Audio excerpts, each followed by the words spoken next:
ఆంధ్రప్రదేశ్ అభివృద్ధిని ముందుకు పోనీయకూడదు. ఇది ప్రధాని మోదీ, కేంద్రంలోని బీజేపీ ఆలోచన. ఈ విషయమై రాష్ట్రంలోని ప్రతి ఒక్కరికి స్పష్టమైన అవగాహన ఉంది.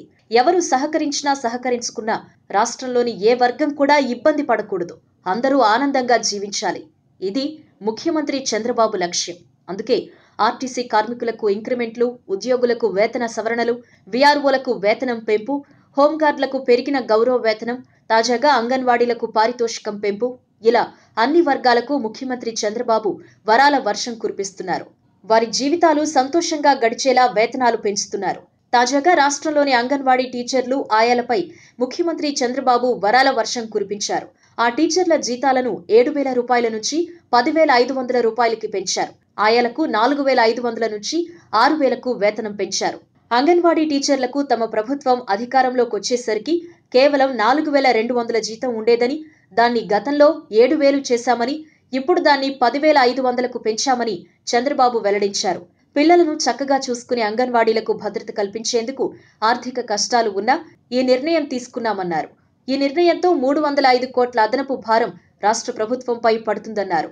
అంగన్వాడీల చరిత్రలో నూతన అధ్యయనం ప్రారంభమైందన్నారు. మరోవైపు సాధికార మిత్రలకు స్మార్ట్ ఫోన్లు ఇస్తామని కూడా సీఎం ప్రకటించారు.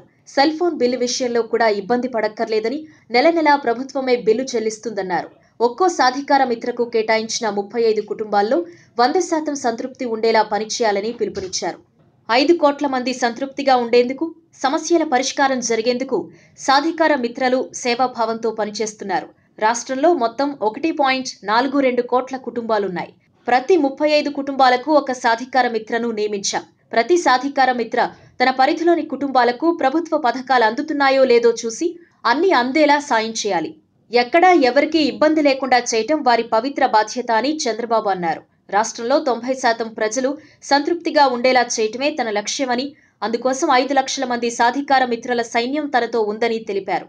ప్రతి కుటుంబం, ప్రతి గ్రామం ఆదర్శంగా తయారు కావాలన్నారు. ప్రతి కుటుంబం నెలకు 10,000 రూపాయలు ఆదాయం ఆర్జించేలా ప్రభుత్వ సంక్షేమ పథకాలను కూడా అనుసంధానం చేసి అందేలా చూడాలని చెప్పారు. సమస్యలు, లోపాలు ఉంటే ప్రభుత్వానికి చెప్పి పరిష్కరించాలన్నారు. ప్రజల సంతోషం విషయంలో దేశం కంటే రాష్ట్రం మెరుగైన ర్యాంకులో ఉందని సీఎం అన్నారు. సామాజిక మద్దతు అందరికీ ఇస్తున్నామని, 50 లక్షల మందికి పింఛన్ల నుంచి పెళ్లి కానుక వరకు అందిస్తున్నామని గుర్తు చేశారు. ప్రభుత్వంలో అవినీతి ఉందా అని అడిగితే గతేడాది 57% మంది లేదన్నారని, ఈ ఏడాది 63% మంది లేదని చెప్పారని తెలిపారు. ప్రపంచ బ్యాంకు చేసిన సర్వేలో రాష్ట్రం 44వ స్థానంలో ఉంటే దేశం 133వ స్థానంలో ఉందన్నారు. తన సైన్యం 90 లక్షల డ్వాక్రా మహిళలేనని, వారి అభ్యున్నతే లక్ష్యంగా తాము చేస్తున్న కృషి సత్ఫలితాలను ఇస్తుందని చంద్రబాబు హర్షం వ్యక్తం చేశారు. ఈ వీడియో మీకు నచ్చినట్టయితే లైక్ చేయండి, షేర్ చేయండి. మరిన్ని ఇంట్రెస్టింగ్ వీడియోస్ చూడడానికి మా ఛానల్ కు తప్పక సబ్స్క్రైబ్ అవ్వండి.